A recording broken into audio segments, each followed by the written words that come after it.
Allô, j'espère que ça va bien. Aujourd'hui, j'aimerais vous partager sur une écriture que ça fait des années sur laquelle je médite, mais que particulièrement là, ces temps-ci, que je me pose des questions encore plus. Tu sais, quand que Jésus est venu, puis dans Jean 10, 10 il nous dit, je suis pas, je suis pas seulement venu, je suis venu pour vous donner la vie en abondance.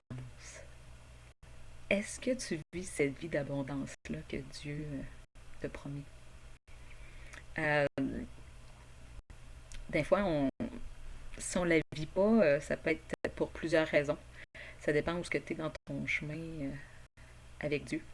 Si Dieu n'est pas dans ta vie, tu ne peux pas vivre la vie d'abondance que Jésus nous a promis.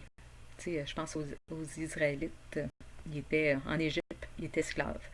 C'est une question toujours à se poser. Est-ce que je suis en mode esclave? Puis qu'est-ce qu'il faut que je fasse? C'est me rependre. Est-ce que j'ai passé au travers de euh, la mer Rouge pour me rendre de l'autre côté dans le désert? Est-ce que j'ai laissé tout en arrière de moi, puis j'ai passé au travers de l'eau, puis je me suis rendue de l'autre côté?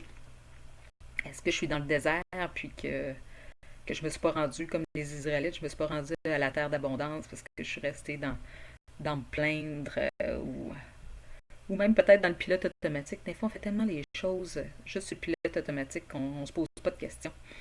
Ça, c'est un peu le contraire d'être conscient. Quand on est conscient, c'est le contraire c'est ça, de juste faire des choses comme ça. C'est parce qu'on se pose des questions. Est-ce que tu te poses des questions? Est-ce que tu sais c'est quoi cette vie-là d'abondance que Dieu a pour toi? C'est quoi la mission qui est pour toi? C'est quoi ta vision? Où est-ce que tu te vois dans 5 ans, dans 10 ans pour le glorifier? Fait qu'est-ce que tu es encore dans cette période-là un peu désertique où est-ce qu'il faut que tu demandes à Dieu qui te guide? Est-ce que tu crois que tu as l'Esprit Saint en toi? Tu sais, Dieu nous a promis l'Esprit Saint. On le voit dans Jérémie, dans Ézéchiel, dans plusieurs passages dans l'Ancien Testament où il dit je vais enlever leur cœur de pierre puis je vais leur donner l'Esprit. Puis Jésus, il est venu, puis il l'a fait. Il est mort sur la croix, il est ressuscité. Puis quand il est parti, il dit je vais vous envoyer l'Esprit Saint. Il va vivre en vous, puis c'est lui qui va vous guider. Puis mais il y a même une écriture dans Éphésiens qui nous dit de ne pas attrister l'Esprit Saint. Fait qu'est-ce que tu crois que l'Esprit Saint entre dans toi, vit? Dieu lui-même vit dans toi, qui te fait saint, puis qui veut te donner une vie avec un but pour le glorifier. Est-ce que tu vis cette vie-là? Je te pose cette question-là. Est-ce que, par exemple, est-ce que tu es sûr ou tu n'es pas sûr que c'est l'Esprit Saint? Est-ce que tu te rappelles du jour où tu étais scellé par l'Esprit Saint, puis c'était le début de cette nouvelle vie pour Dieu? Fait qu'aujourd'hui, c'est un temps de réflexion. Je ne sais pas.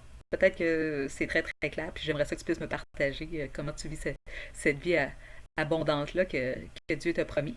Puis sinon, ben, c'est une piste pour pouvoir se poser des questions, puis voir, puis réflexionner, puis méditer, écouter l'Esprit Saint. Écouter l'Esprit Saint qui vit en toi, puis croire que Dieu va te guider, puis t'entourer de personnes qui sont qui aiment Dieu, qui vont pouvoir aussi t'aider et te guider dans ce chemin-là, t'encourager à vivre la vie en abondance que Dieu a pour toi. Alors, je vous embrasse, puis j'ai hâte de pouvoir lire peut-être des commentaires de comment tout ça peut vous aider, puis cette vie-là d'abondance que vous allez pouvoir vivre ou que vous vivez déjà. Alors, je vous souhaite une très belle journée.